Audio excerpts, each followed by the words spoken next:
Hi, Stephen Burns at Primary Mortgage Resource, and today I want to talk to you about calculating debt-income ratios.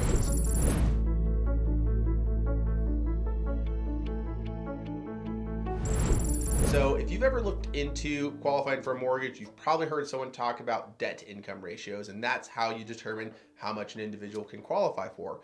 So let's start with a simple example of what the debt-to-income ratios and how they're calculated. So first of all, the income that we use. So let's take an easy example of a salaried employee that is a W-2 wager that gets paid $6,000 a month in salary. We're going to take that full $6,000 a month. We're not going to take the net where you have your taxes and your benefits and your 401k deducted. No, we're going to take the full $6,000 for calculating your qualifying income.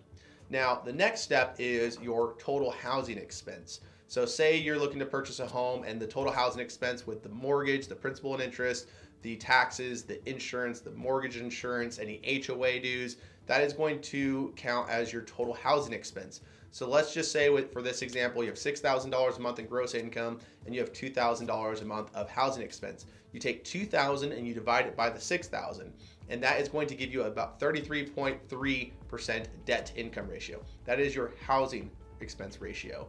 Now there's a back end ratio which counts your total expenses, such as your car payment, your credit cards, and child support, and things like that. So for this example, let's just say between a car payment and credit cards, you have $500 a month in other expenses. That means your total expenses, including your housing expense, is $2,500 a month. So we take $2,500 a month and we divide it by your gross income, $6,000. That gets you to a 41.6% total back end ratio. And so there are limits on how high those ratios can go, and different programs have different limits. So if you are wondering what program might fit for you, that debt income ratio may limit you on certain programs. So if you're not sure which program is going to be best for you, the best step is to talk to a loan officer and get an idea what program is going to be best for you.